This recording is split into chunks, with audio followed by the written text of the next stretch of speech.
Hello guys, welcome back to my. আজকে মোর করে মাংস হবে, আর তার জন্য মোর দাদা এখানে 5টা আলুকে ছোট ছোট করে কেটে ভেজে লিছে। আর তারপরে ওখান থেকে একটা টমেটো লিছে, আর টমেটোটাকেও ছোট ছোট করে কেটে লিছে।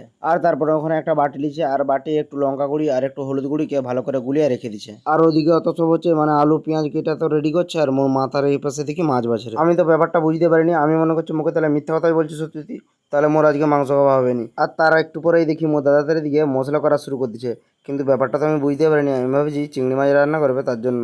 আর তারপর ওখানে যেই পেঁয়াজ আদা রসুনের মশলাটা করা শুরু হচ্ছে, মোর দাদা তার একটু পরেই দেখি মশলাটা এখানে কালা কড়াই করে কষা শুরু করে দিচ্ছে। তোমরা হয়তো বিশ্বাস করবো নি, সত্যি মোর জন্য তারপরে জাহানটা আসলো।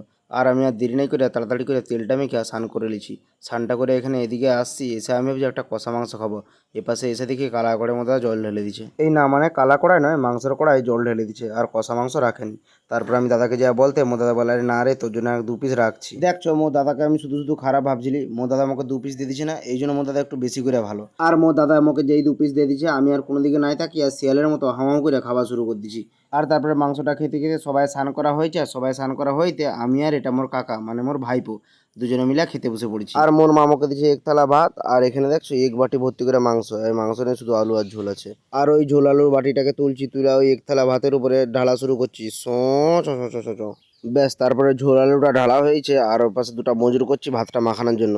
না গো, আমি নিজে একা হাত দিয়ে মাখাইছি। আর তারপরে ওখান থেকে একটা আলু লেলিছি, আর আলুটাকে ভালো করে ভাতে ম্যাচকানোর পরে এই না মানে ভালো করে মাখানোর পরে আর কোনো দিকে নাই দেখা গোগ্রাসে এগ মনে গিলা শুরু করছি। আর মোর খাবারটা দেখে আশা করি তোমরা বুঝতেই পারছো আমি কতটা খিদার মধ্যে ছিলি। এটা কিন্তু খিদাই নয়, এটা লোভের খাবার। আর এইটা হচ্ছে মোর ঘরে সেই মহান ব্যক্তি মানে মোর ভাইপো। একে কোনো কিছু দিলে এ তার খাবেনি, এই জন্য খাবার সময় একে আমি সবসময় মোর কাছে লিয়ে বসি। তার মানেটা হচ্ছে এর খাবারগুলো আমি খেতে পারবো। একে তো মোর মা ভাত তরকারি দিয়েছে, কিন্তু এ তো 1 পিস মাংস আর 1 মোটা ভাত খেয়ে উঠে পড়ছে। তারপরে এটা হচ্ছে মোর থালা, আমি মোর থালা চেটিয়া পরিষ্কার করে দিচ্ছি। তারপরে ওই যে বলছিলি না ওর থালাটা, ওটাও আমি খাবো। আর বলার সঙ্গে সঙ্গে শুভ কাজে আর দেরি নাই করে ওর থালায় আমি ওর ভাতগুলো মাখাইছি ভালো করে। তারপরে হাঁড়ি আর একটু ভাত ছিল সেটাকেও লেলিছি। আর তারপরে 2 হাত পা দিয়ে ভালো করে ভাতটাকে মাখিয়ে আর চেটিয়া পরিষ্কার করে দিচ্ছি 2টা থালাকে, মোর থালা আর ওর থালাকে।